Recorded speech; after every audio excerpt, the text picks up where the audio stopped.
Listo. Ok, sí me oyen bien, ¿verdad? Muy bien. Sí. Gracias. Sí, muy bien. Gracias. Gracias a todos. Pues excelente lunes, feliz inicio de semana. Vamos a concluir con nuestro módulo del diplomado. Y bueno, pues la idea es justamente, ¿no? Que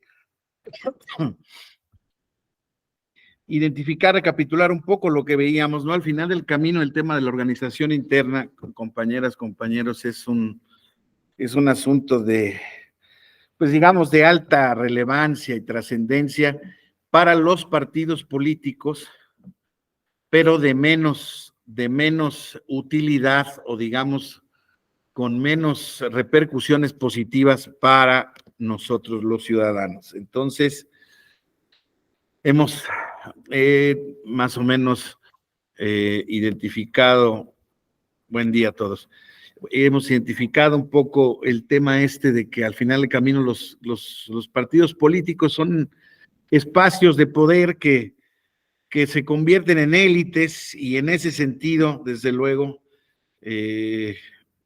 pues se distancian, digamos así, de sus bases y es muy común, es prácticamente la crisis por la que pasan actualmente hoy en día, es auténticamente que los partidos políticos no, discúlpenme, no encuentran auténticamente una base leal de afiliados auténticos de base. ¿Por qué? Porque ellos siempre se han sentido estrictamente despreciados, únicamente utilizados, absolutamente en una coyuntura especial cuando van a pedir el voto.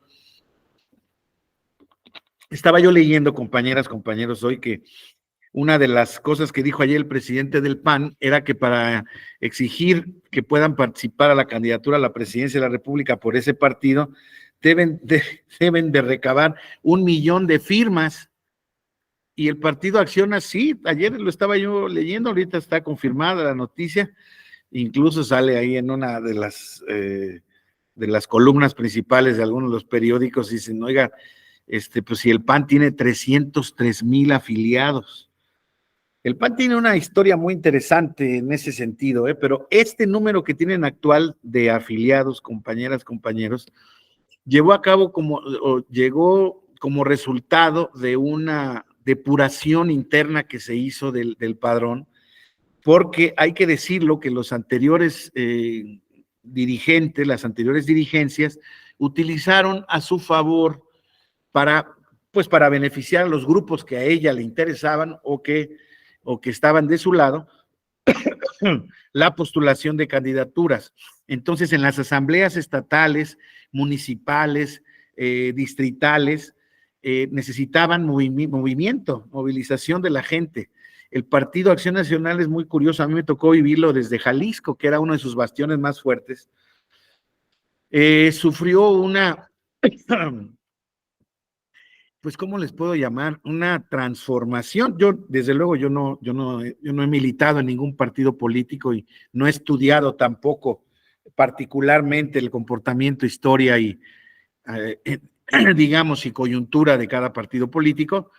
Tengo una referencia, así como lo estoy haciendo ahora con ustedes, y desde luego de su carrera política, a lo largo de mi carrera madura o de adulto, pues, pero realmente el PAN era auténticamente un partido de bases, era un partido pequeño, pero era un partido de bases, auténticamente de bases leales, en donde se parecía bastante a un partido democrático.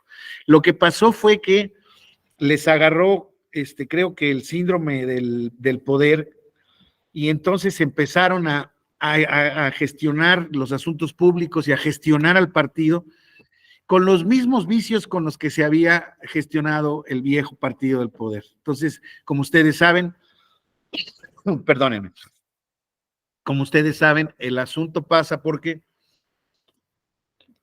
el PAN había sido el partido de oposición que más tiempo había durado, que más tiempo había permanecido en la oposición. Sin embargo, es una realidad que cuando asumió el poder, no tan solo a nivel estatal, sino a nivel luego federal, ustedes saben, ganó 2 veces el Ejecutivo Federal de manera consecutiva, ya quedamos que la segunda muy disputada y muy,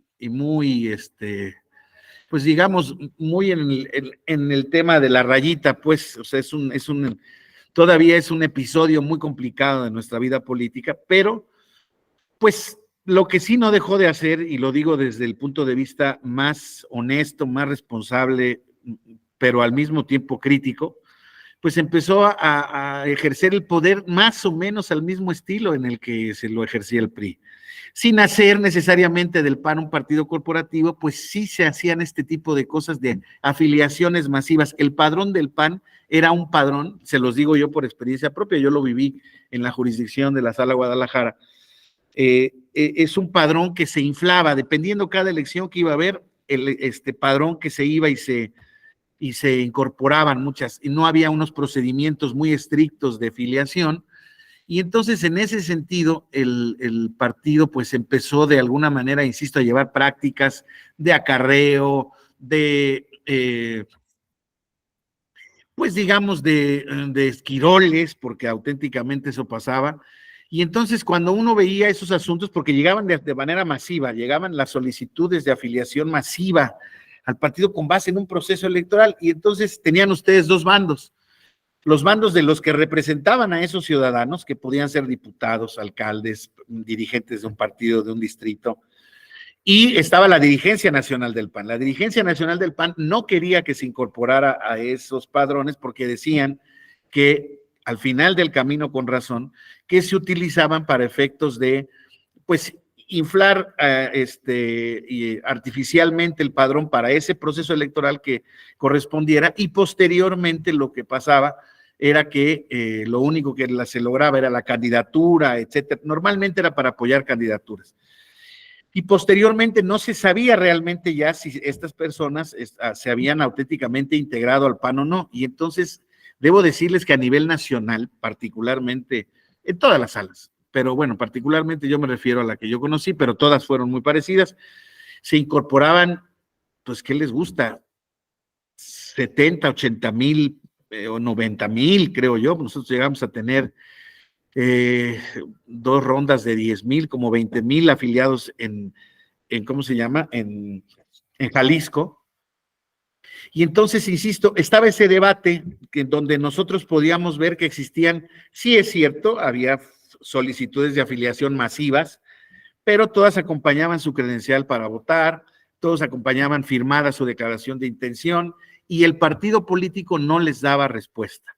Entonces, ¿qué fue lo que pasó con nosotros? Cuando llegaron con nosotros, tuvimos un debate interno a nivel nacional, y bueno, pues desde luego que podíamos advertir que pues era una estrategia, pero una estrategia al final del camino, pues desde el punto de vista de la legalidad del partido, nada impedía que eso ocurriera, y nosotros no podíamos intuir o resolver, que intuíamos que eran procesos de afiliación, pues no espurios, pero sí coyunturales, que no están llamados a ser autorizados en el desarrollo y la vida e integración de los partidos políticos. Sin embargo, bueno, optamos, y yo me formé parte de esa mayoría, había mayorías y minorías, optamos por darle entrada a las afiliaciones. Tarde me di cuenta, les debo confesar que, por ejemplo, yo fui una de las cosas en donde yo me sentía muy justiciero, y yo decía que, bueno, pues que yo tenía un papel con una solicitud de afiliación firmada, con su credencial para votar, bastaba que el partido no le hubiera hecho ese caso, y digámoslo así, nosotros, en atención a la garantía del derecho de afiliación del sujeto, les concedíamos la afiliación y ordenábamos al partido que los integrara. Pronto, no pronto, pero relativamente pronto la dirigencia nos demostró más o menos cómo hacían y cómo migraba luego el padrón. Entonces, a lo que me quiero referir es que a partir de entonces, el Partido Acción Nacional, bueno, ya también con decisiones del tribunal, ya decidió depurar el padrón, y entonces hizo una serie de estrategias de verificación, de contacto, etcétera, etcétera, etcétera. Y perdonen un segundito, muchas gracias.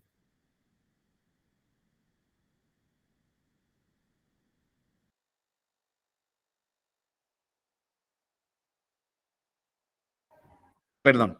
Entonces, terminó identificándose que en efecto estaba haciendo una estrategia del partido recurrente a nivel nacional, se depura el padrón y es cuando se queda primero con 230,000 militantes. Es prácticamente lo que se requiere para que un partido político tenga registro como partido político nacional. O sea, dejaron a los mínimos que los que tenían que dejar para efectos, perdón, de que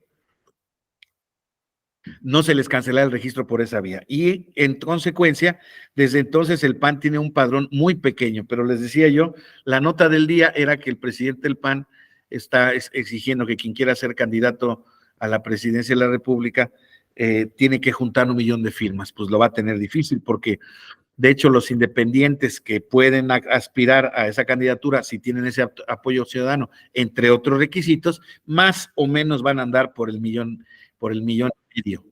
Entonces, la verdad es que sí, ahí suena un poco raro este sentido, pero bueno, forma parte al final del camino, si es que así se aprueba, de una estrategia del partido que por curiosa o extraña que funcione, que parezca, pues hay que buscarle más bien a quién puede interesar, ¿verdad? Juan, por favor. Sí, muchas gracias. Buen día a todos, a todas. Creo que también habría que considerar que hay un acuerdo, hay un pacto con el PRI, con el PRD, ¿no? Y que dentro de ese pacto está el planteamiento de que el PAN organice la candidatura para la presidencia, pero que incluya justamente al PRI y al PRD.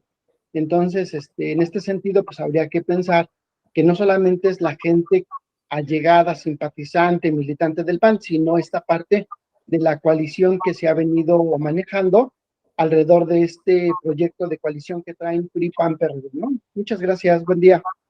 Gracias, Juan. Sí, sin duda puede tener que ver con eso. Luis Fernando, por favor. Venga, Luis Fernando, por favor, gracias. Bueno, pues no solamente para la presidencia de la República, sino que también para la jefatura de gobierno de la Ciudad de México ya tienen a diferentes candidatos fuertes y le dieron el PRI y el PRD al PAN la decisión de elegir también a su aspirante.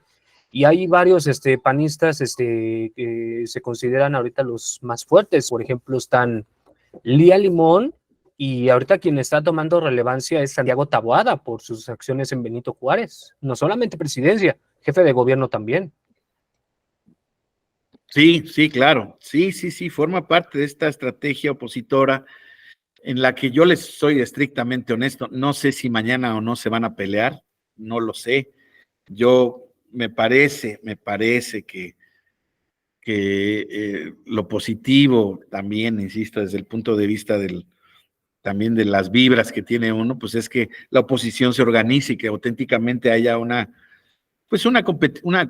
elección competida, ¿no? Pero pues ya hemos tenido algunas ideas, algunas noticias de cómo luego se manejan los partidos en su coalición y particularmente el PRI, y entonces no quiero yo decir que necesariamente pueda pasar eso, yo creo que van a seguir en ese sentido.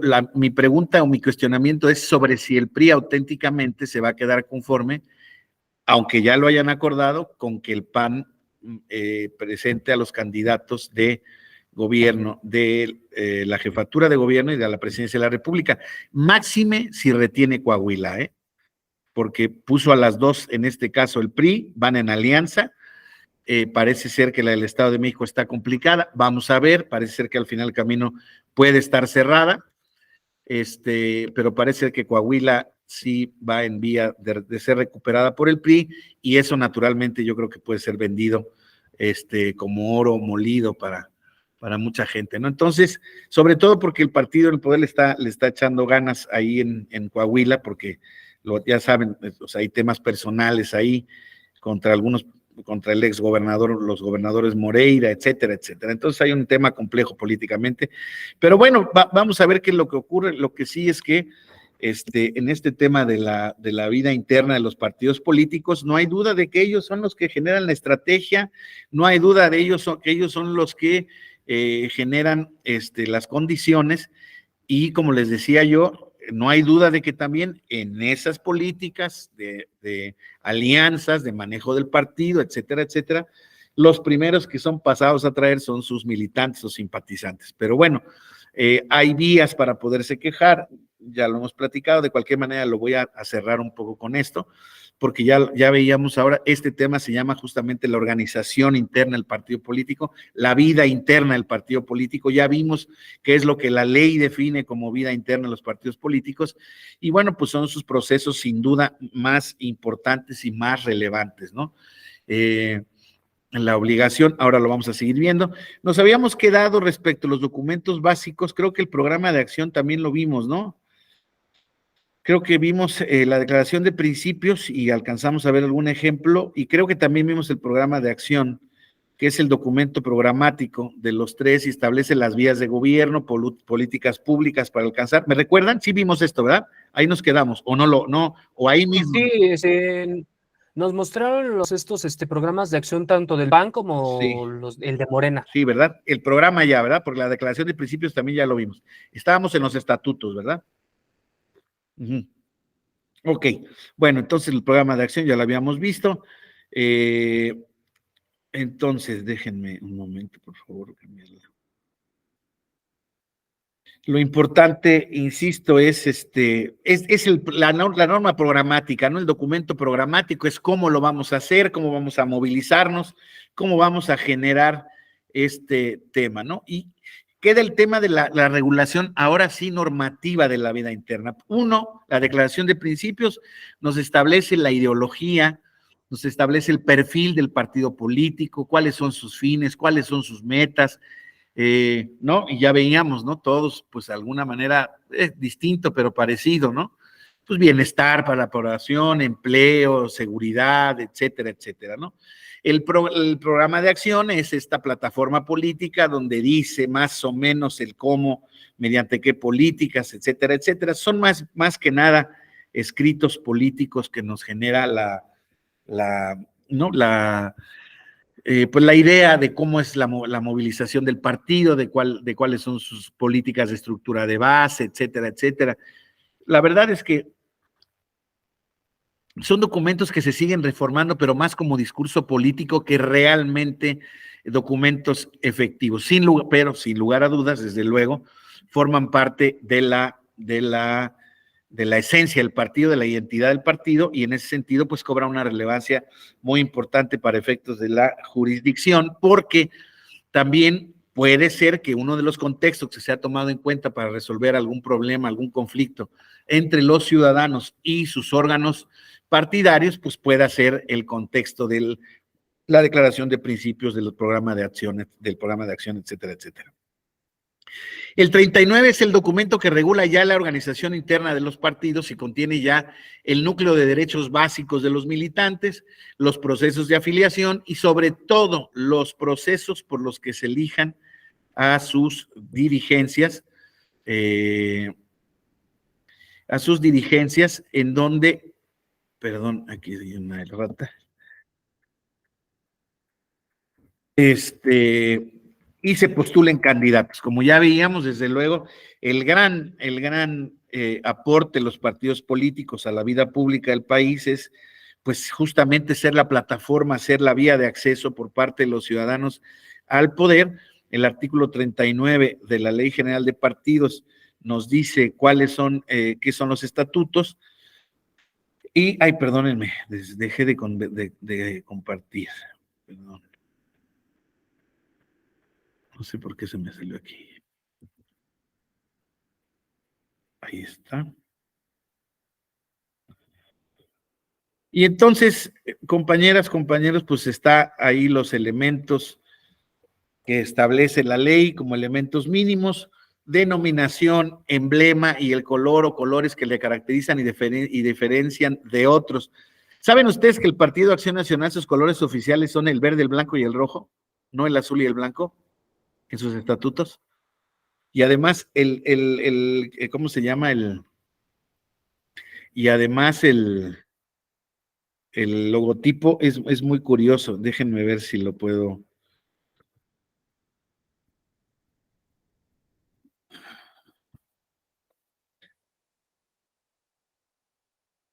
ha coincidido que he comentado el PAN, compañeros, no me vayan a echar, la leyenda urbana de que porque platico del PAN, soy del PAN. Entonces, lo que pasa es que es una cosa que yo aprendí desde que estaba yo en el Tribunal Federal Electoral. Bueno, no exactamente, un poquito después, ya cuando estábamos en el Tribunal Electoral, pero sí estaba muy sorprendido. Permítanme.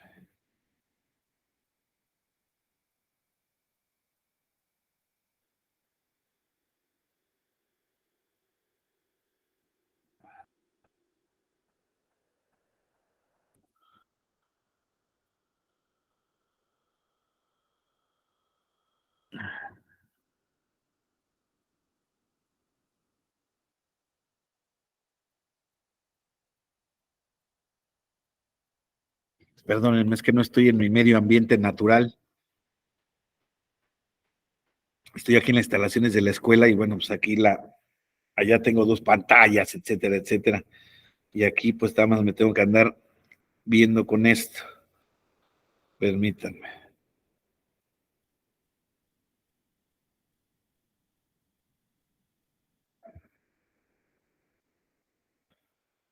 Bueno, primero, ya los tengo. Primero vamos viendo la denominación, emblema, color y colores que lo caracterizan y diferencian de otros, ¿no? Exentos de alusiones religiosas.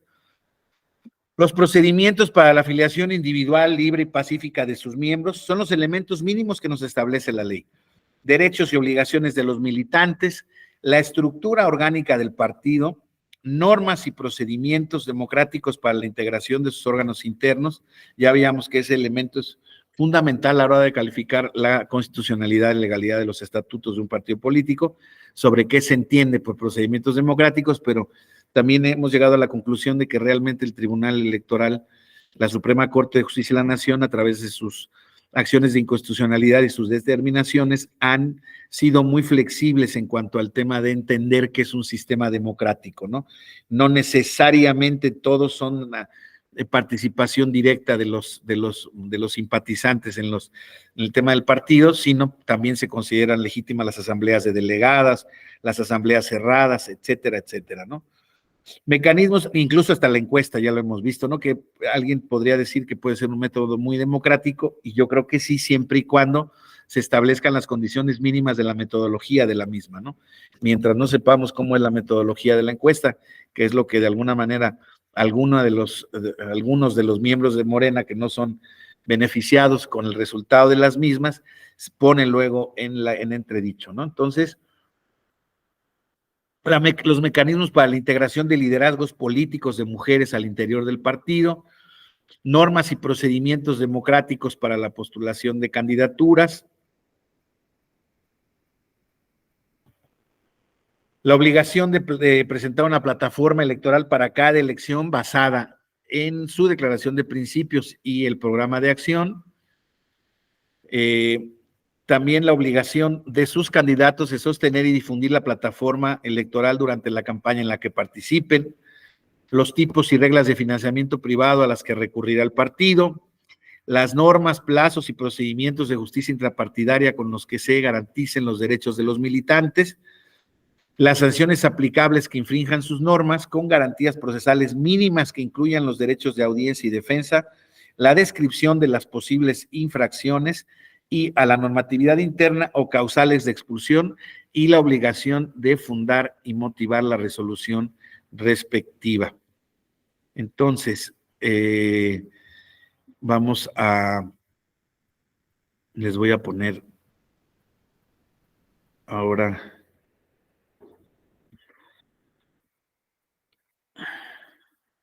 les vamos a poner,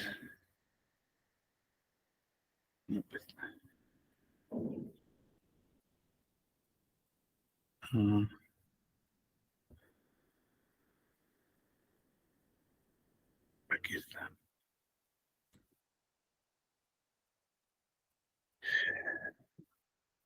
Entonces, fíjense cómo establecen las disposiciones generales de los estatutos del PAN, La denominación, objeto, duración, lema, emblema y distintivo electoral. Y aquí los estatutos, compañeras, compañeros, se parecen realmente, se parecen a los estatutos de cualquier asociación mercantil o sociedad mercantil, sociedad civil, ¿no? Incluso las denominaciones, etcétera. Y debe de ser así, o es normal que sea así, pues porque los partidos políticos al final del camino son personas morales. Entonces, si bien es cierto, son de interés público, son entidades de interés público y siempre lo serán, pero en su naturaleza, su constitución, sus requisitos se parecerán siempre a las personas morales civiles, que son de donde surgió el concepto de persona moral, ¿no? Entonces, aquí lo más importante que les quería yo mostrar, fíjense cuáles son los objetivos del partido: tener el acceso al ejercicio democrático del poder y lograr el reconocimiento de la eminente dignidad de la persona humana y por tanto el respeto de sus derechos fundamentales y la garantía de los derechos y condiciones sociales requeridos por esa dignidad. Entonces, eso es por un lado.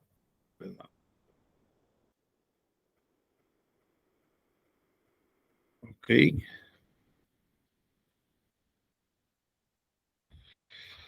La subordinación en lo político de la actividad individual social del Estado a la realización del bien común, concepto que hemos enunciado, ¿no? Al final del camino, ¿qué es el bien común para cada partido político? Pues está diseñado o está definido o condicionado a la plataforma ideológica, a la declaración de principios que adopten y pues, insisto, si bien es cierto, hay una gran coincidencia en cuanto a diversos principios, esa realización del bien común en algunos partidos, o casi en la mayoría, no está tan fácil identificar el qué es el bien común, sino al final del camino, cómo van a llegar al bien común. Ustedes recuerden que, o no sé si puedan identificar que en este gobierno, actualmente, lo que auténticamente nos han pues se ha expresado como que es parte del programa, del objeto del partido, por el bien de México, primero los pobres. Bueno, son varios apotegmas, ¿no? No mentir, no robar, no traicionar al pueblo, etcétera, etcétera. El reconocimiento de la preeminencia del interés nacional sobre los intereses parciales y la ordenación y jerarquización de estos intereses en la nación y la instauración de la democracia como forma de gobierno y como sistema de convivencia. Objeto del Partido Acción Nacional. Algo muy importante, compañeras, compañeros, veíamos que la finalidad de los partidos políticos, desde luego, además de participar en la vida política, ser instrumentos de acceso al poder por parte de los ciudadanos, sí tienen una importantísima relevancia los partidos políticos, justamente cuando los partidos políticos realmente hacen labor de formación de cuadros, cuando hacen labor de identificación de voluntades, de adhesiones, etcétera, etcétera. Y entonces, fíjense, estos objetos del Partido de Acción Nacional, la formación, el fortalecimiento de la conciencia democrática de todos los mexicanos, la difusión de sus principios, programas y plataformas, la actividad cívico-política organizada y permanente, la educación sociopolítica de sus militantes, la garantía en todos los órdenes de la igualdad de oportunidades entre hombres y mujeres, la realización de toda clase de estudios sobre cuestiones políticas, económicas y sociales y la formulación de los consiguientes programas, ponencias, iniciativas. Ahora sí, la participación en elecciones federales, estatales y municipales en las condiciones que determinen los órganos competentes, la asesoría y el apoyo a los funcionarios públicos postulados o propuestos por el partido, la vinculación democrática con los gobiernos emanados del mismo, el establecimiento, sostenimiento y desarrollo de cuantos organismos, institutos, publicaciones y servicios sociales sean necesarios o convenientes para la realización de los fines del partido, etcétera, etcétera. Y ya viene incluso el tema de adquirir bienes, etcétera, etcétera. Fíjense, la duración del partido por tiempo indefinido. Miren. Artículo 6º. El lema de Acción Nacional es por una patria ordenada y generosa y una vida mejor y más digna para todos. Y el artículo 7º nos habla de su emblema. El emblema de Acción Nacional es un rectángulo de color plata en proporción de 1:3:5 que enmarca una franja rectangular colocada horizontalmente en la parte media y dividida en 3 campos de colores, verde, blanco y rojo respectivamente. Y en letras mayúsculas de color azul, las palabras acción en el extremo superior izquierdo y nacional en el extremo inferior derecho. ¿Quién ha visto este emblema? Yo no lo había visto, se los confieso, hasta que lo conocí, bueno, hasta que lo vi, y aparece apenas en algunas referencias de Google, perdón, desde luego, refiriéndolo de Google, pero es un rectángulo que no identifica a nadie como el emblema del partido. Déjenme ver a ver si... Es que de verdad que es un tema... Es un tema que a mí me llamó mucho la atención en su momento. No es que sea de la menor relevancia, pero a ver, aquí está. A ver, dejar de compartir. Vamos a ver. A ver.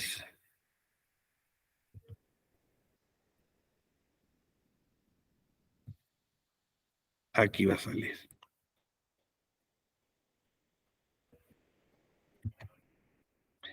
¿Ya lo vieron? Es este que está aquí a la derecha. Claro, está totalmente ya, porque se ve que es viejísimo. Miren, 1939, PAN Sonora.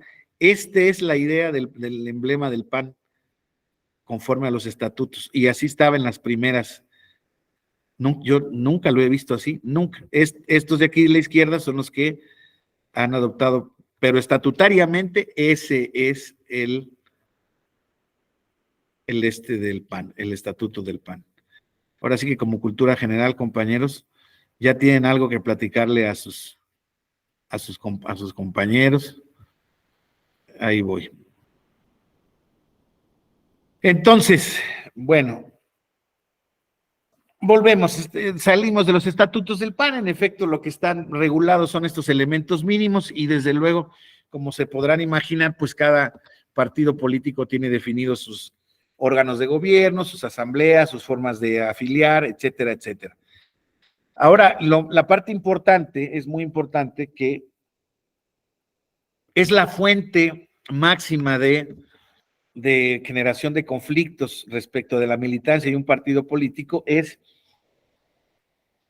los derechos y obligaciones de los militantes. Y está autorizado los partidos políticos, de acuerdo a la Ley General de Partidos Políticos, de que pueden establecer incluso categorías de militantes conforme a su nivel de participación y responsabilidades.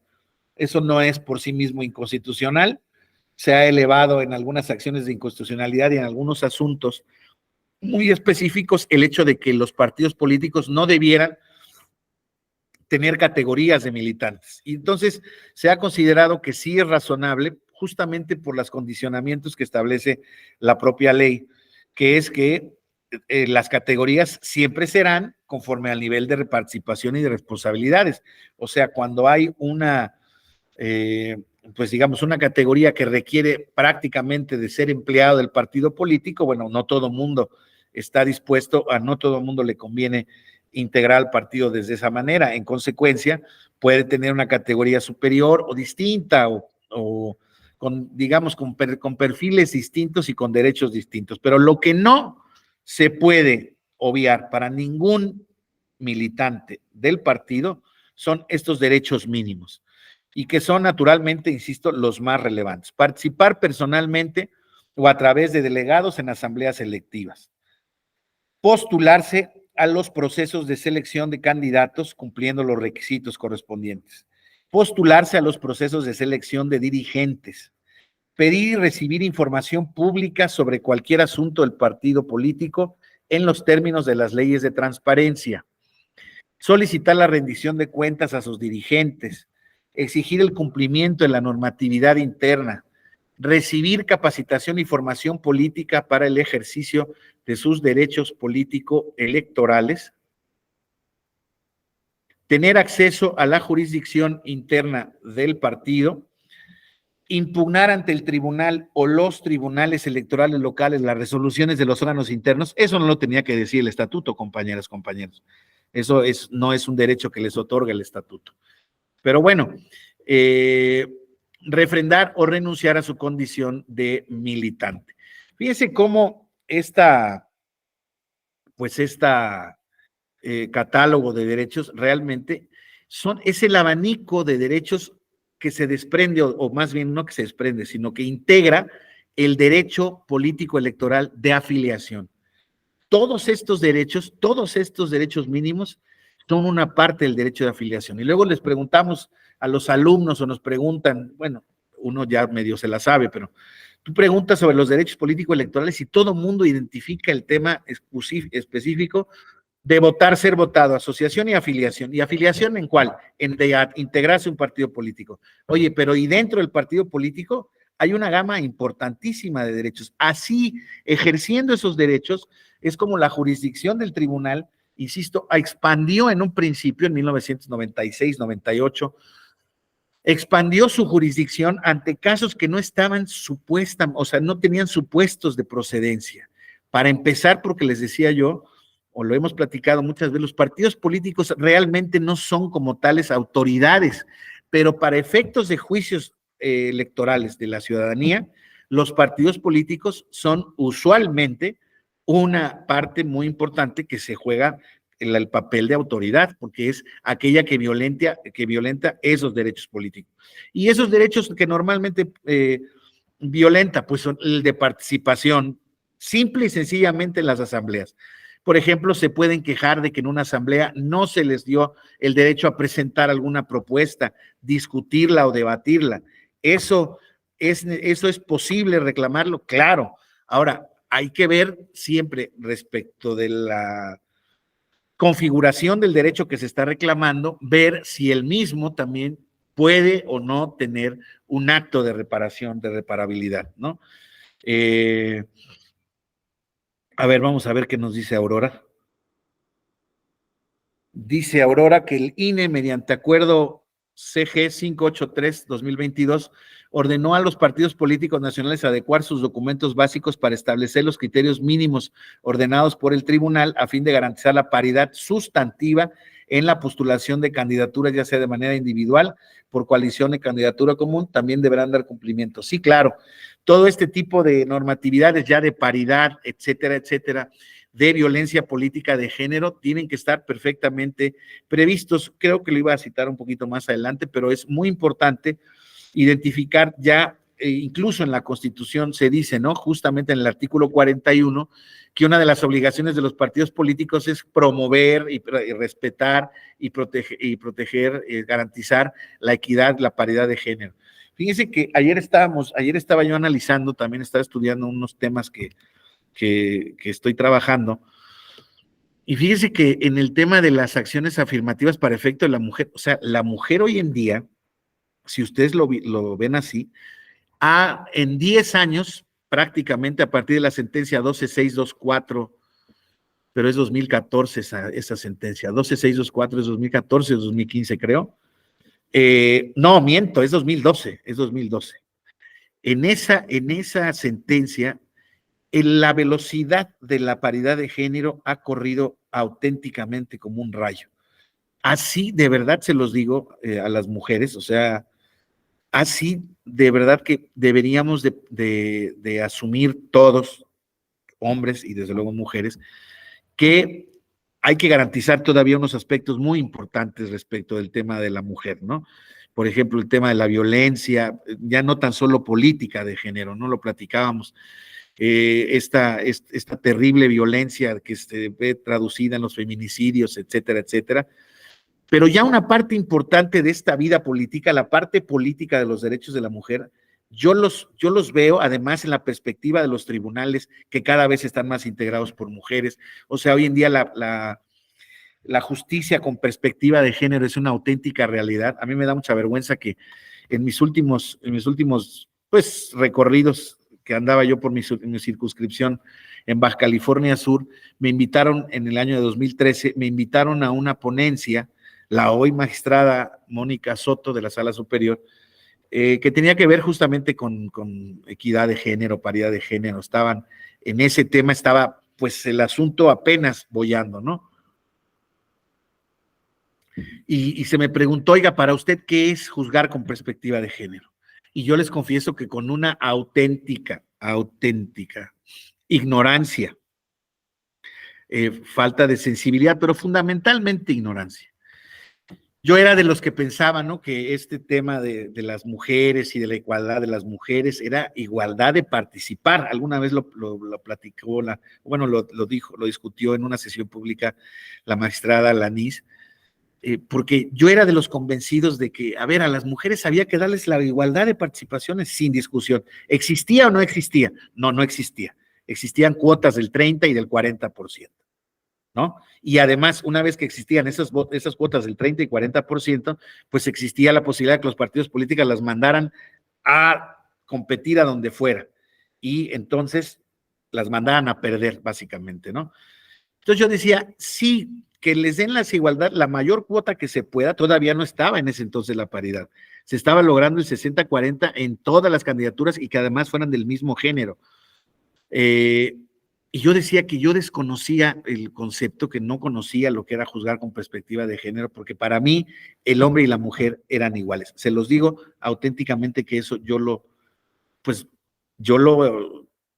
sentía en ese momento, mi conocimiento daba para eso en ese entonces. Y no ha sido sino en este desarrollo de 10, 11 años, a partir de esa sentencia y de estas discusiones que se han dado, donde muchos hombres, mucha gente, incluso muchas mujeres, pues siguen considerando, creo yo, pues inmovilísticamente su posición en ese sentido, ¿no? A ver, aquí no es un tema de géneros, es un tema de capacidades. Pero entonces mucha gente hoy en día sigue cuestionando este tema de que al final del camino, el tema se tiene que identificar con las capacidades. Y yo a partir de entonces he entendido claramente que no, que históricamente a la mujer no tan solo se le ha relegado en su capacidad de participar, sino en su capacidad de integrar, decidir y de ser. Y eso, la verdad es que les voy a decir, fue en una encerrona, también en un evento con magistradas, en donde pues se hizo unas mesas redondas muy bonitas, fue un evento de 2 días, en donde recuerdo bien que una integrante de un tribunal electoral, la magistrada Maizola de Sinaloa, con otro grupo de compañeras, de mujeres que no eran integrantes de tribunales electorales, pero eran activistas por la mujer, me explicaban exactamente un poco cómo desde el punto de vista de la mujer se veía y se percibía, no tan solo el tema privado, sino también el público, ¿no? Y yo les decía, bueno, pero el público lo consideran tan importante como para el privado, y ellas me decían, es que sin el público no se logra lo privado, sin la posibilidad de incidir, no se logra lo privado. Y entonces, a partir de entonces, la verdad es que yo he madurado, he cambiado muchísimo el perfil, y hoy en día ese perfil lo estoy incluyendo incluso para todas las personas en situación de vulnerabilidad, que son distintas de las mujeres, ¿eh? No es la realidad, o sea, no es equiparable, pero son aspectos bien importantes. En el último proceso electoral, es un poquito fuera del tema, pero es paralelo, porque al final del camino los partidos políticos están obligados hoy en día también a reconocer, y creo que a partir de este proceso se van a generar reglas más generosas para estos grupos vulnerables. Entonces, me decía, justamente lo que me decía una de ellas, me decía, velo desde la perspectiva de los discapacitados, de la gente de calle, de la gente afrodescendiente, afromexicana. O sea, tú consideras que ellos no tienen realmente problemas porque tú no los ves. Y es que es cierto. O sea, realmente el problema justamente con esta gradualidad y hoy en día pues tenemos paridad en todo. También te voy a dar ahorita un módulo de la maestría de representación proporcional. En todos los estados ya está la integración. Hay algunas pequeñas distorsiones en algunos estados, pero creo que son 5 estados los únicos que no cumplen con la paridad al 50-50, o un poquito más de mujeres. Creo que hay 5 estados, pero están en el rango del 48%, les falta un solo elemento. O sea, eso ya es una realidad para las mujeres. Y falta la pregunta fundamental, compañeros, creo que ya se las hice, si no en este diplomado, en otro, pero creo que sí las hice a ustedes, y ya dijeron la paridad en todo, en gubernaturas, y ya incluso la nueva reforma en el plan B está armado ya el tema para que a partir de ya se hagan ciclos completos, y a partir de ciclos completos va un hombre y una mujer, y eso está muy bien. ¿Y en la presidencia de la República? No piensen que está muy difícil que pueda haber un planteamiento en ese sentido, ¿eh? Lo cual, si nos ponemos ya aquí en el plan del cafecito, pues eso generaría una... No he escuchado todavía el asunto, así como fluir. Están en el tema de las candidaturas, están en el tema de los procesos, a ver quién va mejor, que si no hay problema porque la que va a ser elegida es la jefa de gobierno. Pues yo no sé, pero yo creo que puede pasar que si la elegida no es la jefa de gobierno, entonces venga una acción de su parte y decir, oigan, a ver, ¿y aquí cuándo ha habido una presidenta mujer? ¿No? No sé si han oído las preguntas que les han hecho. Oiga, ¿y México está preparado para que esté una mujer? Pues dice ella, pues México siempre ha estado preparado. Lo que pasa es que no había una sola mujer en el cargo. Entonces, ese tema, yo creo que si la jurisprudencia es consistente, va a tener que ser así tarde o temprano, ¿eh? Entonces va a haber ciclos para mujeres y ciclos para hombres. Pero no sé si me estoy adelantando demasiado, pero no demasiado, ¿eh? Esto no tarda en resolverse tampoco. Yo hace cuánto tiempo les vuelvo a decir, estábamos hablando en 2012, era candidaturas al Congreso de los Diputados, además era por cuotas, todavía, esa fue la que instauró, ¿no? Porque recuerden que ahí había una salvedad de que si los que resultaban electos de un proceso interno de selección quedaban fuera de la cuota. Entonces dijo la sentencia, no. Son 40, 60 puro y duro, y propietarias y suplentes, 2 sentencias más. Pero bueno, lo importante es que eso, compañeras, compañeros, lo veamos hacia el tema de los demás grupos vulnerables. Insisto, para que se vaya generando, pues no se puede lograr una igualdad de acceso, no, insisto, no es proporcional. Pero, por ejemplo, en esta última, ahora te doy la mano, Juan, ahora te doy la palabra, perdón. En el último proceso electoral de 2021 se generaron, fueron 30 acciones, 50 acciones afirmativas, eran 20 para indígenas, ya afirmativas, ya las mujeres ya no estaban ahí porque ya estaban en el tema de la paridad, pero eran indígenas 20, 9 migrantes, 5 discapacitados, 5 para la comunidad LGTQI+, y así, son discapacitados, LGTBI+, migrantes, indígenas y jóvenes.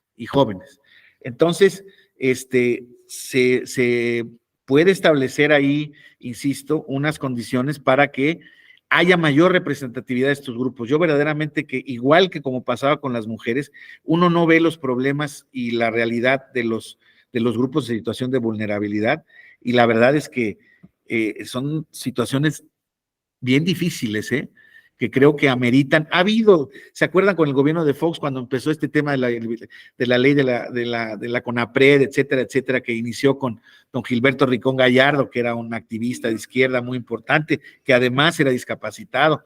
Pero a partir de ahí como que los esfuerzos se desinflaron, y ahí está, pero no sé por qué no estamos imbuidos en este mismo tema, como felizmente, lo reconozco y lo digo de verdad, felizmente como con el tema de las mujeres, ¿no? Ya se debe reconocer un tema hasta desde el punto de vista constitucional, pero podría no ser constitucional, legalmente se podrían armar las acciones afirmativas. De ahí que lo pernicioso que resultaba esa reforma que pretendía decir que el tribunal no podría dar acciones afirmativas salvo las que estuvieran legisladas. Y claro, y las que estuvieran legisladas, ¿cuáles son? Pues están ahorita en situación absolutamente de desventaja, y en no legislación muchos de los grupos vulnerables.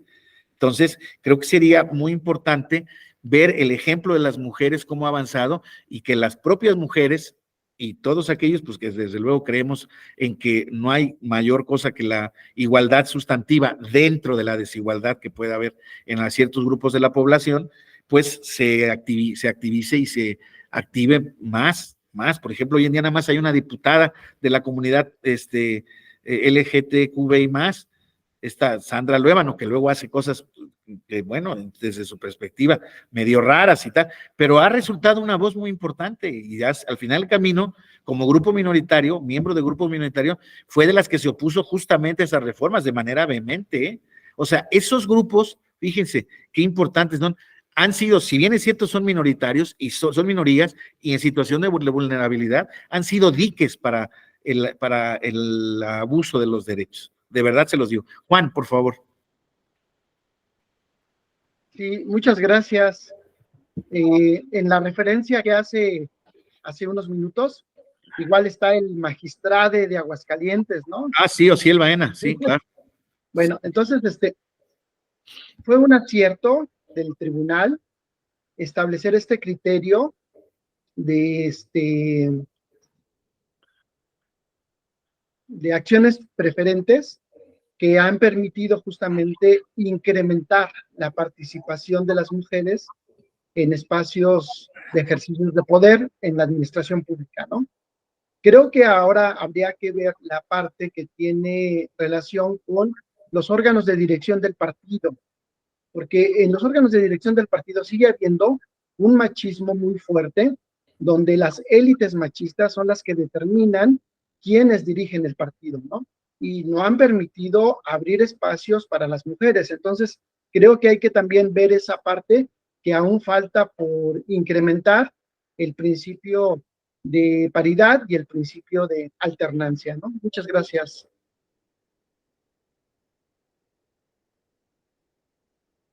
Tienes el micrófono apagado. Perdón, no sé qué le piqué que me salí, discúlpenme, pero escuché tu idea, Juan, y estoy totalmente de acuerdo que, pues justamente hay que ir ahora justamente en el tema de la transversalidad, de la paridad, de la alternancia, todo. Por eso te digo que eso ya es un camino que es prácticamente, ya nada más es cuestión de que se vayan dando los casos concretos y es que no se legisla, ¿eh? Ya vieron ahora la última sentencia del tribunal en diciembre, en donde ordenó que la presidenta del instituto tenía que ser mujer. O sea, poco a poco así va a irse generando este tema. Yo creo que, insisto, el tema de las mujeres es un tema ya de no regreso, es siempre para más, hasta llegar a un punto donde auténticamente se encuentre ya la plena igualdad sustantiva, pero sería muy bueno, sería muy bueno que siguiendo ese ejemplo, todos los que estamos en este tema abogáramos justamente porque todos los grupos en situación de vulnerabilidad tuvieran esa posibilidad, ¿no? Entonces, pues esa era una reflexión que les quería hacer, que es muy importante.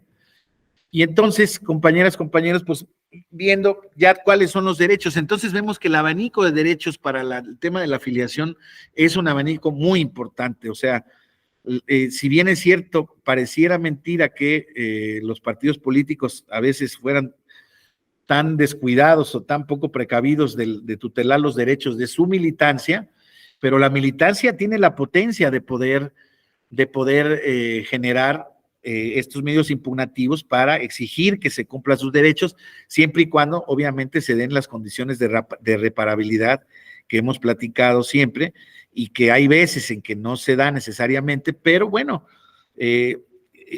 forma parte de un poco del activismo y y digamos de la intensidad de la participación de los integrantes. Parece mentira, insisto, que quienes lograron la mayor apertura jurisdiccional de la primera integración del tribunal, justo cuando esto se había incorporado al Poder Judicial de la Federación, fueron militantes del Partido Verde, el Ecologista de México. Ellos fueron los que realmente generaron esta inconformidad, estos medios impugnativos, y a través de esas impugnaciones fue que se generó esta doctrina de el control jurisdiccional de los actos de los partidos políticos, que ha sido, insisto, hoy en día, vamos, no hay duda de ello, y es muy importante. Entonces, las obligaciones genéricas normalmente de los asociados de los partidos políticos, compañeros, pues es respetar y cumplir con la normatividad partidaria y prohibida la doble afiliación a partidos políticos. Aquí es donde a veces también se preguntan, o hay muchas preguntas relacionadas con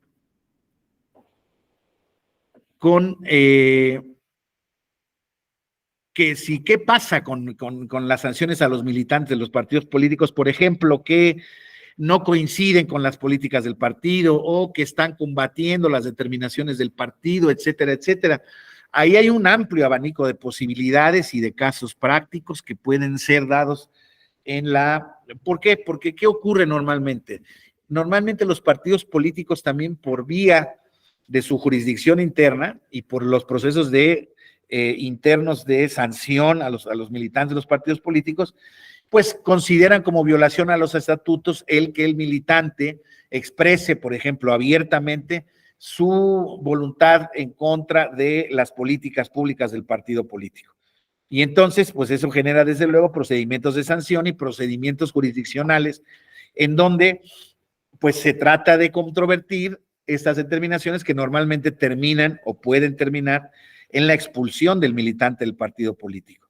Entonces, esto es, no hay una regla general, por decirles algo, o sea, se ha considerado como regla general el hecho de que sí se le puede exigir a la militancia un deber de lealtad en ese sentido, y si bien es cierto, tiene derecho a la disidencia, esta, por ejemplo, no puede ser mostrada de manera, no sé cómo dice algún partido político, de manera estridente, de manera pública o publicada, incluso dice, creo que es el de Morena. Entonces, incluso este tipo de cuestiones tiene como muy bien perfilado, o sea, si tú vas a disentir de una cuestión del partido, lo puedes hacer en nuestras deliberaciones internas, mediante la participación en las mismas, puedes presentar escritos, etcétera, etcétera, pero no puedes salir a criticar al partido acremente en los medios, porque eso genera naturalmente pues la impresión de falta de unidad, etcétera, etcétera. Eso se ha considerado, insisto, dependiendo el caso concreto, porque aquí puede haber 1000 cuestiones, ¿no? Oiga, es que yo creo que la política pública de la salud en nuestro partido político está llevándose a cabo por un mal camino, etcétera, etcétera, incluso de manera pública, y creo que habría que hacer esto y esto y esto. No creo que se le pueda reprochar, ni que creo que se le pueda permanecer lícito o considerar ilícito o contra los estatutos el establecer con razones una disidencia sobre algún determinado tema, ¿no? Creo que lo que más bien se sanciona es el hecho un poco de disentir, insisto, de manera pues radical del partido, ¿no? Creo que es un poco lo que buscan los estatutos en términos generales y los procesos de justicia intrapartidaria más o menos es lo que buscan. Normalmente, insisto, hay que conocer el caso concreto porque ha habido muchos casos en los que se ha protegido el derecho del militante y se le ha permitido seguir militando en el partido político, se ha obligado al partido a que siga respetando sus derechos, su filiación, y ha habido otros en que ha respetado la determinación del partido en atención a las conductas que se consideraron fuera de estatutos. Posteriormente, compañeras, compañeros, pues desde luego llegamos a una de las partes más importantes. Juan, ¿levantaste la mano o la dejaste levantada de la vez pasada? Perdón. La dejé levantada, perdón. No hay problema, gracias. Entonces, son los órganos internos de los partidos políticos, la ley establece, aquí también hay una gran variedad de cosas, ¿no? Establece órganos mínimos, una asamblea general o equivalente que es la máxima autoridad del partido. La máxima autoridad del partido en cualquier partido de México no es el Comité Ejecutivo Nacional, es la Asamblea General Partidaria como quiera que se llame, ¿sí? Normalmente casi todos le denominan asambleas nacionales, convención nacional, etcétera, ordinarias, extraordinarias, son los máximos, porque se supone que es el órgano que de acuerdo a los estatutos tiene la mayor representatividad de la militancia. Están en los comités nacionales, locales o distritales, específicamente municipales, dependiendo del partido político, su política, su nivel de representación en el país. Tiene que tener un órgano de administración del patrimonio del partido nacional, naturalmente. Como ya sabemos, los recursos públicos de los partidos políticos provienen en 90% del financiamiento público que les da el Estado, y hay una labor de fiscalización muy importante en su favor, bueno, desde luego a ellos. y por ello tienen que tener un órgano de administración del patrimonio que es el responsable de encarar todos este tipo de procedimientos y en su caso los que existiera contra cualquier tipo de autoridad administrativa. Órgano de decisión colegiada, democráticamente integrada, responsable de organizar los procesos de integración de órganos del partido y selección de candidatos. En casi todos se les llaman las comisiones nacionales de elecciones y están integrados también de manera pues muy diversa, muy variada. También es motivo de impugnación a cada rato cómo se integra determinada Comisión Nacional de Elecciones. Son los organismos de más peso político en el partido después de las dirigencias. ¿Por qué? Porque son los que se encargan estrictamente de generar las reglas para la selección de candidatos. Yo les puedo decir, por ejemplo, que en el proceso pasado de 2021, en el caso de Morena, hubo en la jurisdicción federal, ya después de que pasaron o habiendo pasado, no necesariamente habiendo sido resueltos, pasado por la jurisdicción interna de Morena, hubo más de 2,000 casos relacionados con los procesos de selección interna de integrantes, por los procesos en sí mismo, pero muchas veces, se los digo por experiencia personal, por cómo se integra esta comisión nacional, o esta comisión de elecciones. Hay incluso comisiones de elecciones que se desconcentran, y entonces para cada región del país puede haber una comisión especial. Pero esa es, insisto, libertad configurativa o decisoria de los partidos políticos y pues es dependiendo cómo se integren, tendría que ser conforme a los estatutos. Hay reglas más o menos específicas para cada partido político y les vuelvo a decir, eso también es objeto de combate jurisdiccional muy común. Está el órgano de decisión colegiado, responsable de la justicia intrapartidaria, independiente, imparcial y objetivo. Ya veíamos también que eso, pues desde luego también forma parte como de un buen deseo, porque al momento de la integración de estas comisiones, pues desde luego que se terminan configurando con gente, con funcionarios francamente proclives a las dirigencias específicas, entonces se ven en la incapacidad de poder hacer determinaciones abiertas. Y es parte del problema que estamos viendo, por ejemplo, compañeros, ¿no? En este debate cada vez más acre, donde se está llevando, creo yo, al máximo el tema de la disidencia respecto de que tiene el partido en el poder respecto del Poder Judicial de la Federación, ¿no? O sea, vieron estas manifestaciones del fin de semana en donde creo yo que ya subieron el nivel de la confrontación a un nivel ya muy, muy complicado y pues todas las manifestaciones de apoyo de esas corrientes, bueno, de hecho la manifestación fue organizada por un gobernador del estado sin pelos ni señales. Su secretario de gobierno cargó uno de los féretros. Yo creo, lo digo con respeto, que se están violando normas básicas de convivencia y de elemental tolerancia democrática, pero pues no tan solo es esa manifestación, sino todas las manifestaciones de apoyo en ese sentido, ¿no? Del senador Monreal diciendo hace tiempo que los ministros de la Corte podían ser sujetos a control mediante el juicio político, nada más que no se había ejercido esa calidad. Y luego, muchas cosas, ¿no? O sea, todos generando este rechazo hacia el poder judicial, al Tribunal Constitucional de nuestro país. Imagínense, compañeros, cómo se siente un miembro de un órgano interno de un partido político que tiene que dictar justicia intrapartidaria. Es absolutamente presionado. Está absolutamente condicionado por este tema del poder, porque les vuelvo a decir, imagínense que al partido le echen o le dicten diversas sentencias para que proteja derechos electorales porque los ha violado, etcétera, etcétera. Pues no les va a caer bien, no les gusta, insisto, el control, pero eso pues desde luego es un germen muy complicado. Esto que debería de ser auténticamente uno de los signos de regularidad democrática del país, dicen ellos, a ver, es que lo tenemos que resolver nosotros. El problema es que no lo resuelven, ni siquiera lo resuelven. Les vuelvo a decir, de los 2,000 asuntos que llegaron a la justicia federal el año pasado, en el proceso pasado, de los 2,000 asuntos, 1,900 venían sin sentencia de la comisión partidaria correspondiente. ¿Qué hace el ciudadano? ¿Qué hace el militante?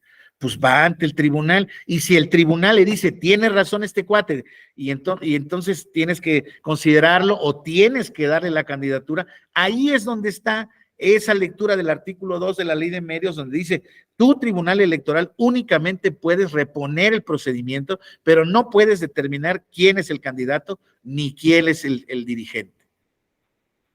Ahí es donde está ese tema, pero pues compañeras, compañeros, vean dónde están los problemas. ¿Qué hace el tribunal? Ah, no, la Comisión Nacional de Justicia no resolvió, entonces yo no puedo resolver porque estoy impedido de manos. Se supone que el tribunal, sí es un tribunal de plena jurisdicción, un tribunal constitucional, hemos leído el primero constitucional hasta el cansancio, ya lo sabemos, y está la obligación para los partidos políticos correlacionada con ese primero constitucional de vigilar, garantizar, velar por la vigencia de los derechos humanos.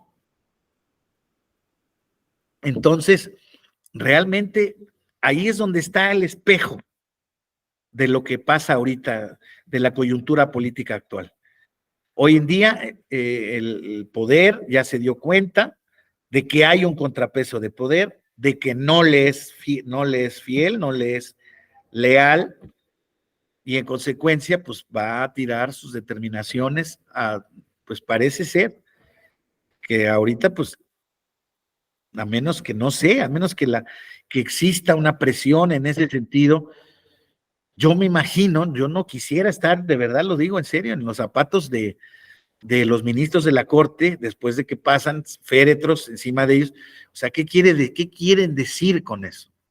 O sea, los mensajes creo que ya lo hicieron alguna vez con los consejeros del INE, ¿se acuerdan cuando le negaron la candidatura a la gobernatura al candidato de Guerrero y de Michoacán, Salgado Macedonio y Raúl Morón? Les hicieron también una protesta fuera de línea, fuera del tribunal, con féretros de los consejeros y con féretros de los magistrados del tribunal. Ahora son los ministros de la Corte. O sea, son los órganos independientes, los que están velando por los derechos de la ciudadanía, los que hacen real el contrapeso o el sistema de contrapesos del poder, los que están siendo sometidos a esa presión, creo yo, que muy desgastante, muy compleja, y el problema es que estamos cayendo en un nivel ya de regularidad, como pasa siempre, y como son violentos, y como así se expresan. Creo yo que ya estamos perdiendo, como pasó con el tema de la seguridad pública, ya perdemos el ojo de lo sorprendente, ¿no? O sea, ya no nos sorprende nada, ¿no? En diversas ciudades, balaceras en centros comerciales, en plena luz del día, ajustes de cuentas y todo eso, y dice uno, carajo, ¿y dónde está la autoridad, no? Muy complejo el asunto. Entonces, imagínense, insisto, hacia adentro de los partidos políticos, qué garantía tiene un ciudadano, un militante, ante estos órganos de administración de justicia. Esa es la triste realidad, ¿para qué les digo otra cosa? ¿Verdad? Además, es en cualquier partido, no estoy señalando tampoco, normalmente no hay resoluciones que se puedan identificar. En los órganos mínimos también, un órgano encargado de cumplir con las obligaciones de transparencia y de acceso a la información que la Constitución y las leyes les imponen a los partidos políticos. ¿Qué hacemos con ese órgano? También, pues un poco nos reímos, ¿no? Decimos, caray, imagínense cómo estará si a nivel nacional no se quiere reconocer ni siquiera la integración del órgano garante a nivel como órgano constitucional autónomo. Un órgano encargado de la capacitación cívica de los militantes y dirigentes, las fundaciones específicas de los partidos políticos que se encargan en efecto de ser las fuentes de difusión doctrinaria, ideológica y de capacitación y de reclutamiento de militantes para efectos de, pues, la solidez, estructura orgánica y unida del partido, ¿no? Los órganos antes mencionados deben contar con comités o equivalentes en las entidades federativas, con facultades ejecutivas y, como nos decía nuestra compañera, también la obligación de preservar la paridad de género en la integración de los órganos partidarios. Ahora, seguimos con la vida interna de los partidos políticos. Vamos al tema de los procesos internos de selección de candidatos. Ya habíamos visto que esto está a cargo de lo que se llaman genéricas comisiones nacionales de elecciones o comisiones de elecciones, que está previsto en los estatutos, y establece un procedimiento, la ley mínimo, que está compactado en este párrafo, que es, primero todo inicia con la emisión de una convocatoria donde se establezcan las reglas claras a las que estará sometido el proceso de selección de candidatos o de dirigencias correspondientes, ¿no? Esa convocatoria se prevé como las reglas del juego, la que dé certeza, estas que está pidiendo el canciller de la República, que se den hacia adentro del partido político Morena, y esas que está dando, por ejemplo, el presidente del PAN, dice quien quiera participar, que vaya pensando en que va a recabar 1 millón de firmas, ¿no? Pero todo eso se debe de concentrar o se debe de condensar en una convocatoria formal, llamando a todos los militantes, a todos los que puedan aspirar a estas candidaturas, y, insisto, se establecen plazos, reglas, montos de financiamiento, topes de gastos, etcétera, etcétera. Requisitos de elegibilidad, fechas de registro, documentación a ser entregada, periodo para subsanar prevenciones, reglas generales y topes de gastos de campaña, en términos que determine. Esto sí, claramente, todas estas convocatorias, los topes y todo este tipo de cuestiones, los fija en un reglamento el Instituto Nacional Electoral, porque, como les decía yo, pues no es que exista un financiamiento variable para los partidos políticos, el financiamiento es único, de esa naturaleza, y entonces el instituto tiene que verificar que los gastos de los partidos políticos en estos procesos, pues no se vaya. Y además, como parte de la obligación de fiscalizar siempre los recursos de los partidos políticos, es que se da naturalmente este tipo de límites y de previsiones en las convocatorias. El método de selección, y si es por voto de los militantes, deberá ser secreto. Fecha y lugar de la elección y fechas para la rendición de los informes de gasto o de pre o campaña. Estos, compañeros, que son las elecciones primarias, compañeras, las elecciones primarias de los partidos políticos, de alguna manera, tienen estos elementos mínimos que tienen las elecciones constitucionales regulares, ¿no? ¿Para qué? Para generar la certeza, para generar, pues, insisto, elecciones lo más limpias y lo más parejas posible. Les vuelvo a decir, la práctica común es que en estos procesos de selección de candidatos, dependiendo el partido, dependiendo de la elección, son más o menos cuestionados todos. Les vuelvo a decir, es muy cuestionado este proceso porque es el momento en el que el militante, el ciudadano, el aspirante trata de ejercer el derecho, creo yo, de mayor relevancia respecto de la afiliación, que es el de participar en alguna candidatura, en alguna dirigencia. Entonces, pues es la parte, insisto, que tiene más control jurisdiccional y que de alguna manera deriva en un montón de impugnaciones al final del proceso. El Instituto Nacional Electoral puede llevar a cabo, a petición de los partidos políticos, los procesos de selección e integración de dirigencias a petición del partido político bajo las reglas previstas justamente a lo que les decía yo, ¿no? Entonces, esto, compañeras, compañeros, pues esto se cuenta solo, ¿no? Recuerden ustedes cuál fue el único proceso que se ha solicitado que se llevara a cabo por conducto del INE, ¿lo recuerdan?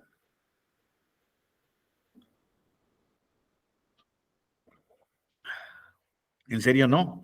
Incluso acaba de haber una última resolución relacionada con ese proceso de selección de candidatos. Fue Morena que se lo pidió al INE y que por virtud del cual surgió la dirigencia actual de Mario Delgado y de la senadora Citlali Hernández, Y ese proceso interno se llevó a cabo también con un montón de reclamos hacia la autoridad, etcétera, etcétera. ¿Por qué? Porque la autoridad no quería dar por bueno el método de las encuestas, recuerden ustedes. Ese proceso estuvo muy impugnado por el contrincante que era Porfirio Muñoz Ledo, también, como ustedes saben, un histórico del partido de la izquierda y de los movimientos de oposición, pero que hoy en día francamente está en un lado contrario. Él pretendía lograr este tema y no lo logró, pero sin duda alguna el proceso se llevó a cabo con no pocos contratiempos, porque, insisto, también el instituto lo tiene que hacer con cargo al partido político. Él no puede tomar de su presupuesto para llevar a cabo ese proceso electoral. Y pues el proceso estuvo plagado de cuestionamientos. De hecho, la autorización final al método de la encuesta fue autorizada por una sentencia del Tribunal Electoral del Poder Judicial de la Federación. Entonces, vean ustedes cómo prácticamente en nuestro sistema político mexicano es la judicialización de los problemas es prácticamente una constante, ¿no? Y ya con esto iba yo a terminar, con este tema que ya hemos platicado bastante, con el órgano de la justicia intrapartidaria, como garantía de los derechos de los militantes, ya habíamos dicho, y cumplimiento de los estatutos, se establecen procedimientos de justicia que incluyen mecanismos de solución alterna a las controversias, integrado de manera impar, conducirse con independencia, imparcialidad, legalidad y deberá juzgar con perspectiva de género. Miren, desde luego, desde el punto de vista de las normas, no debe de haber mayor problema, pero bueno, el problema es que las normas se aplican. ¿Y cuáles son las características del sistema de justicia intrapartidaria establecido en nuestra legislación de partidos políticos? Tener una sola instancia de resolución, justicia pronta y expedita, establecer plazos ciertos para la interposición, sustanciación y resolución de los medios de justicia interna, respetar las formalidades esenciales del procedimiento y ser eficaces formal y materialmente para, en su caso, restituir a los afiliados en el goce de sus derechos políticos en el que resientan un agravio. Juan, por favor. Sí, muchas gracias. Esta es la parte, digamos, formal, ¿no? Que está establecida en los estatutos de los partidos. Sin embargo, la vida real es que hay otros instrumentos informales que son los que determinan quiénes son los delegados, quiénes son los candidatos, quiénes son las personas que van a figurar en los órganos de dirección del partido, ¿no? Y lo que hacen es que finalmente legitiman esta decisión informal en las instancias partidarias, ¿no? Entonces, este es algo que, pues ahí está presente, ¿no? Tanto en Morena, en el PRI, en el PRD, ¿no? Hay élites del partido que finalmente son las que determinan todos estos instrumentos de órganos de dirección y de candidaturas, ¿no? Nada más. Muchas gracias. Gracias, Juan. Sí, lo hemos venido señalando, ¿no? Desafortunadamente es parte de la práctica común que las élites, las corrientes, pues es un tema de, ahora sí como dijeran los alemanes, de realpolitik, o sea, de poder real, o sea, no hay que, eso normal, eso no me espanta, pues eso no me llama la atención, esos fenómenos son, insisto, mundiales, son de ejercicio del poder, son de política. El problema es en mi opinión, el tema de exclusión y la falta de respeto a los estatutos, porque a lo que voy es, ni siquiera se logra un arreglo institucional interno para decir, a ver, maestros, la ropa sucia y la limpia, se lava en casa, ¿no? Sino que en un afán de parecer democráticos, lo que realmente demuestran es la falta de cohesión interna y el ejercicio abusivo del poder por parte de esas élites, Juan, totalmente. O sea, a ver, yo cuando formo, claro, es que no es lo mismo, pero les voy a poner un ejemplo a escala, ¿no? No es comparable, un partido político tiene mucha gente, pero cuando ustedes hacen un esquema de trabajo en una empresa grande, en una organización grande, he tenido la oportunidad de hacerlo y por eso se los planteo así. Por ejemplo, el tribunal tiene 7 ponencias en la sala superior, 3 en las regionales, ¿no? Y entonces cada ponencia somos una ínsula organizacional.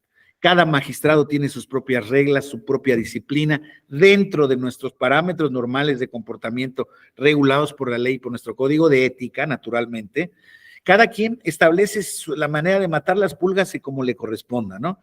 Tenemos fines comunes, procedimientos comunes, pero hay cuestiones donde se llevan a cabo de manera natural. Entonces, yo lo que les digo, a ver, aquí lo que yo les generaba, o mi experiencia, porque además fue la que me enseñó a mí el maestro de la PESA, y posteriormente seguí con Manuel González Oropesa, o sea, son 3 tipos de liderazgos distintos, pero creo que bajo una base común. A ver, aquí adentro se puede discutir absolutamente todo, ¿no? O sea, ¿por qué? Porque, como les he platicado, hay medios de impugnación, hay casos concretos que pueden hacerse de verdad, es increíble para uno u otro lado. Hay casos que aparentemente son sencillos, pero resultan no serlo tanto. Hay casos en los que, por ejemplo, yo tengo una concepción ya perfectamente prejuiciada de ese asunto, y entonces yo ya sé cómo voy a resolver, pero mis secretarios o algún grupo de mi equipo disiente y dice que no, porque hay que estar a la última jurisprudencia de la Suprema Corte de Justicia de la Nación. Y yo les digo, pero vamos, me lo ponen así como un tema, es evidente que eso se tiene que resolver así. Y yo leo la jurisprudencia de la Corte, debatiendo con ellos, digo, a mí no me parece que sea aplicable este caso, por esto y por esto y por lo otro. No, bueno, mi grupo, hay un momento en que, no, bueno, pues es que usted está mal porque nos van a revocar. Así es como se establecía el mecanismo de discusión, porque es la mejor manera de llegar, creo yo, a las decisiones mejor informadas, mejor argumentadas y mejor sopesadas, ¿no? O sea, un colegiado es de 3, pero realmente es un colegiado de muchos, porque los magistrados en nuestros fueros internos, nuestros equipos internos, también discutimos las cosas por regla general, ¿no? Hay de todo, pero por regla general, esta es la manera en la que uno va justamente adquiriendo ciertos puntos de vista, y les vuelvo yo a decir, no sé si les pasa a ustedes, además es un tema de personalidad, pero yo mientras más viejo me he vuelto muchísimo más abierto. Antes de más joven era yo mucho más cerrado. Pero entonces, ¿qué era lo que pasaba? Claro, la magistratura me tocó más joven, me hubiera tocado más viejo, ¿verdad? Pero bueno, al final del camino, yo decía, no, a ver, se va a tomar la decisión en ese sentido, no porque yo sea la máxima palabra, sino porque estoy convencido de que esto debe ser así, asado y asado. Y yo sabía que mi grupo de secretarios disidentes no estaba conforme en el tema, porque yo les daba esa libertad de sentirse así. Pero, a ver, maestros, una vez que salgamos de aquí, la decisión es una. Ustedes no van a andar diciendo que el magistrado es un idiota, o que el magistrado es un retrasado, o que el magistrado no está en los tiempos, tal o cual, ¿no? Estamos hasta ahí. Entonces, en ese arreglo natural hay disidencias, pero logramos tener, claro, desde el punto de vista del convencimiento, de que al final el que firmaba el papel era yo. O sea, yo tenía el derecho a poder manifestar mis temas. Siempre había que hacerlo con argumentos, siempre hay que hacerlo con argumentos, y casi siempre lo logré, y muchas veces no los persuadí, pero muchas veces ellos sí me persuadieron a mí de lo contrario.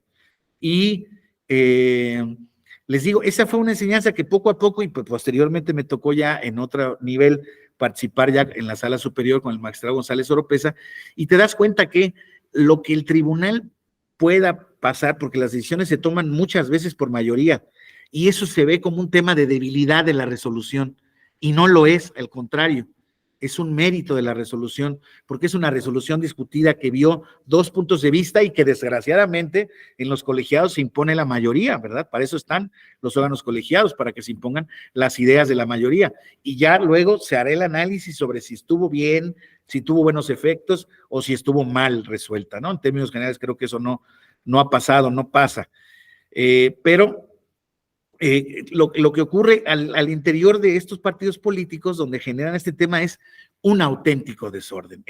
Yo detento el poder y yo voy a determinar mediante las comisiones de elecciones quiénes son los candidatos. Voy a emitir reglas que me obliga la ley y las reglas del instituto, y si no me van a tirar al procedimiento y me voy a tardar mucho en el tema. Pero en ese cumplimiento de la ley, compañeros, generan un desorden pavoroso. No, son todos los partidos casi, ¿eh? ¿Por qué? Porque no dejan participar a unos que tienen derecho, dejan participar a otros que no tienen derecho. La votación de las candidaturas no es necesariamente consistente o uniforme conforme a otras experiencias o en las mismas sesiones o asambleas. Una asamblea de un estado hace cosas distintas de la otra. En fin, hay un montón de cuestiones que terminan impactando al final del camino negativamente en la ciudadanía. Y por eso mismo, insisto, no tan solo el pueblo que no, o los ciudadanos que no están afiliados a los partidos políticos, sino que están viendo desde fuera cómo procesan sus diferencias, pero sobre todo los de adentro que se ven lastimados y vulnerados en sus derechos político-electorales, son los que más terminan por desencantarse para la participación política o adquieren tintes radicales. ¿Por qué? Pues porque ven que sus esfuerzos de participar no son recompensados por el partido político por no pertenecer a una determinada élite, a un grupo de poder. Entonces creo que eso genera un círculo vicioso en todos los partidos políticos y un grado de insatisfacción importante en la ciudadanía, y máxime que no encontramos en los órganos de justicia. O sea, ya sabemos que ir al partido pues va a ser a que nos den en la torre. Vamos a ver si el tribunal local o el tribunal federal me da la razón. Y sí, muchas veces se les da la razón, muchas veces no, ¿verdad? Pero ahí es donde se encuentra. Y entonces, cuando la ciudadanía encuentra respuesta, voy contigo, Aurora, la ciudadanía encuentra respuesta positiva en el Tribunal Federal, o por lo menos encuentra respuesta en el tribunal. Yo tengo muchos casos cuando yo asesoré a clientes, no lográbamos la candidatura, pero decía, bueno, pero por lo menos se esforzó, logramos, y creo que me parece razonable lo que determinó el tribunal. No nos tocaba en esta, hay que moverse de esta manera para la siguiente. Exacto, candidata, hay que hacerlo de mejor manera, porque ya normalmente llegan cuando ya están aplastados. Entonces, hay que ir preparando el camino para ese tipo de cuestiones, pero a lo que voy es a que si el tribunal le llega a dar la razón a eso, entonces el partido se enoja. El tribunal se está metiendo en mi vida interna, tal o cual cuestión. Aurora, por favor. Sí, ¿qué tal? Buen día. Gracias. Sí, maestro, precisamente retomando lo que comenta de la participación política, considero que dentro de los documentos básicos debiera ser el procedimiento para que los grupos vulnerables pudieran, así que participar, que se les garantizara esa parte, porque podría estar como, lo vemos, ¿no? Así en las acciones afirmativas, pero tal vez porque son muy recientes o porque hasta la fecha se van implementando, pues no es posible que todavía se encuentre de manera específica regulada esa parte. Entonces, ahorita lo que comentaba de la participación política, pienso que yo creo que viene desde ahí, desde el documento básico, no están previstos como tal los procedimientos, entonces eso también nos deja de lado. Yo lo que comentaba es porque, bueno, tengo entendido, de acuerdo a una sesión del INE, que hasta ahorita el único que ha cumplido respecto al comentario que puse en el chat, precisamente es el PAN. Entonces ahí sí, también hay como los partidos políticos, me parece que tienen hasta el 31 de este mes para cumplir con esa parte de paridad de género y bueno, establecer todo lo del lenguaje incluyente que pues se debe de ver reflejado, como dicen, para mayor visibilización, ¿no? De esta parte de todo, ahora sí que no solamente de todos, todas, sino todas, se debe incluir ese tipo de lenguaje, ¿no? Que igual haga, ay, se me fue la palabra, bueno, que haga extensivo esa parte para todos los géneros, incluso se menciona ya no como candidatos, sino candidaturas, y en lugar de decir ciudadanas, las personas ciudadanas, así, ¿no? Entonces, de manera que debe de estar considerado. Ahora bien, lo que menciona de los órganos internos, también me pude percatar que no está como tal una obligación, nada más es de acuerdo a unos lineamientos, lo de violencia política contra la mujer en razón de género, ahí también debería ser ya una obligación, ¿no? Que integraran un órgano que efectivamente se encargara de llevar a cabo todos los procedimientos cuando haya esas situaciones de violencia política por razón de género, ¿no? Contra la mujer. Y bueno, pues es como que retomando varios puntos que me quedé así como que ya no lo comenté, pero se aprovecho. Qué bueno, ¿verdad? Qué bueno, qué bien, sí, claro. Y el problema que pasaría de establecerse estos órganos naturales, órganos de paridad, órganos de vinculación, lo que como les queramos llamar, es que en efecto cumplan con su función, ¿no? Porque vuelvo al asunto, al final del camino, en el tema de la violencia política de género, por ejemplo, se trata de castigar a alguien o a algunos, ¿no? Porque puede ser, por ejemplo, un órgano, se puede determinar que un órgano le impidió a una mujer ejercer sus derechos político-electorales, entonces un órgano está conformado por varios, insisto, y esos órganos que tienen que juzgar eso, pues son órganos internos del partido, entonces Por eso mismo, yo ahí veo un tema de que yo estoy seguro que el tema de la paridad al final del camino va a ser una válvula de solución y de corrección, de timón, porque creo que en la medida en la que las mujeres no vean tutelados sus derechos o puedan denunciarlos de manera más efectiva y puedan verlos garantizados o repuestos en un procedimiento, por ejemplo, del Tribunal Electoral, eso se va a terminar por convertir a fuerza de los trancazos, perdón, pero no importa, en norma para los partidos políticos porque saben que eso puede ser un tema de sanción, un tema de inhabilitación para quien cometa este tipo de violencias.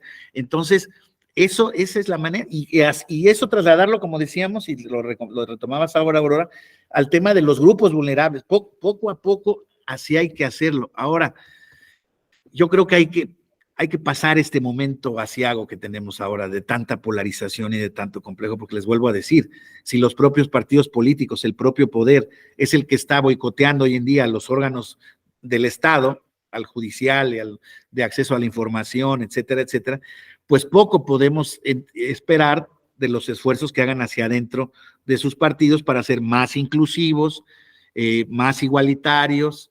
¿Me explico? O sea, la lógica del poder es el poder, es avasallar, es no respetar derechos. O sea, por eso mismo, ante la lógica del poder, se crearon todos estos mecanismos de control del mismo, división de poderes, concepto de derechos humanos, declaraciones, revoluciones. O sea, ese es el asunto. ¿Cuál ha sido la experiencia humana en el ejercicio del poder? Lo dicho Maquiavelo, Locke, Hobbes, clásico, Rousseau. El poder tiende a ser ilimitado y el vacío de poder tiende a ser llenado. Por eso necesitamos controles en ese sentido. Y claro, en este tipo de cuestiones tan importantes como son las violencias en contra de grupos vulnerables, particularmente de las mujeres, etcétera, etcétera, pues hay que tener políticas, integraciones, cultura en ese sentido, para que auténticamente eso corra en ese sentido. O sea, yo por eso les digo, yo estoy seguro que la mayoría de la población no quiere retrocesos. Yo estoy seguro que no. Lo que pasa es que, insisto, ahora estamos embarcados en este discurso polarizante, desafortunadamente, todos estamos metidos. Yo no quiero responsabilizar a nadie, pero está ahí ese tema. Y entonces está creciendo, y yo creo que ahí, mientras esto, va a haber un momento en que se va a tener que canalizar o desinflar eso, pero hasta en tanto eso no pase, yo veo con un poco de desconfianza qué es lo que nos puede pasar institucionalmente. Luis Octavio, por favor. Sí, buenos días. No, nada más tenía una pregunta así muy sencilla, muy simple, de que usted resumió los derechos políticos electorales en 4, que fue votar y ser votado, y los otros 2 no es Asociación y afiliación. asociación de afiliación. Ok, muchas gracias. Asociación, digamos, es el genérico para formar parte de los asuntos públicos del país a través de partidos o agrupaciones políticas, nacionales o locales, que son las que están reguladas, y el de afiliación, que como ya vimos son estos derechos, ¿no?, políticos que derivan, ya los veíamos hace rato en la otra lámina, ¿no?, participar en los procesos decisorios, en procesos de selección de candidaturas, etcétera, etcétera, etcétera. Esos son los de afiliación. Esos, digamos, son las 4 grandes vertientes de los derechos políticos electorales ya humanos, reconocidos en todos los tratados internacionales y cartas políticas internacionales. Compañeras, compañeros, pues yo con eso terminaría mi exposición. El material se ha agotado, hemos platicado desde la perspectiva, desde luego, de la ley, para identificar, hemos visto varios casos prácticos de qué tiene que ver o en qué se traduce este tema, este documento. Hemos también tratado de pues hacer gráfico, ¿no?, más o menos cuál es la vida real de la afiliación política en nuestro país. Y bueno, pues un poco el tema de su conocimiento general, ¿no? Tampoco, insisto, los partidos políticos tienen esos problemas a nivel mundial. Para mí es muy importante este tema. Yo creo que uno de los problemas también de nuestra actualidad política mundial, es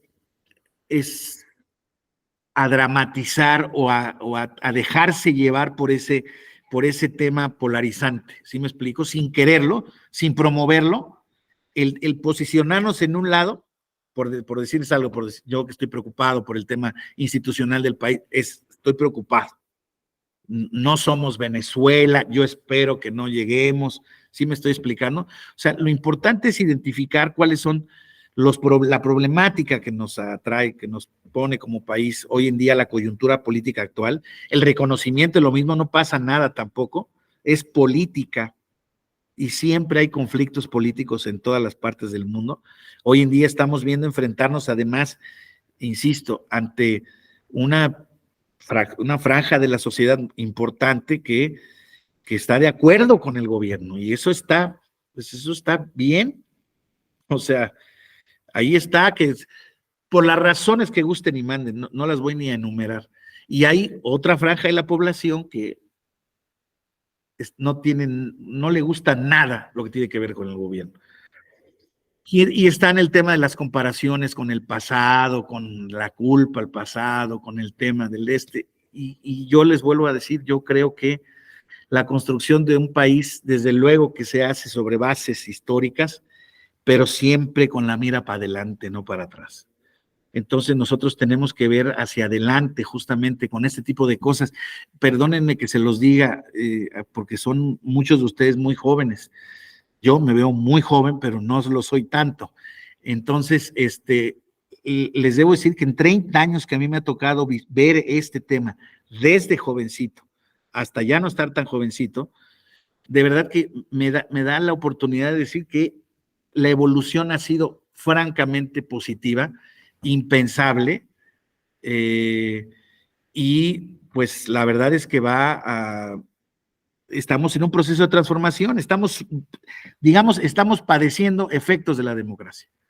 Entonces, esa transición nada más es para adelante y hay momentos en que hay que tomar posiciones activas o no, como los ciudadanos, votando por la situación que nos, fíjense, si ustedes toman en cuenta que el 60% de la población es el promedio de participación histórico a partir de 96, 60, hay 40% de personas que no participan, no sabemos por qué, no sabemos si están a favor o estamos en contra. Nunca se va a lograr el 100%, me queda claro, pero si del 60 pasamos al 70, yo les aseguro que o comprobamos que hay una mayoría a favor del gobierno o comprobamos que hay una mayoría que no está de acuerdo con el gobierno y la transición permite generar otras cuestiones o la no transición permite al proyecto actual seguir caminando en ese sentido. Depende de nosotros, se los digo de verdad, en el voto libre, informado, y no hay más. Se me va a acabar la pila, compañeras, compañeros, ya me avisó la computadora, pero espero que haya quedado claro la exposición y que pues pronto nos veamos, porque creo que todavía sigue ¿cómo se llama? Este diplomado apenas está en ciernes, entonces yo creo que pronto nos vamos a volver a ver y me va a dar mucho gusto verlos. Ojalá que haya sido de su provecho, les deseo un feliz inicio de semana a todas y a todos y pues que sean felices. Estén muy bien. Muchas gracias, que Inicio de tengan buen semana. día, feliz Gracias. inicio de semana. Hasta luego. Igualmente Hasta a luego. todos. Gracias, hasta luego.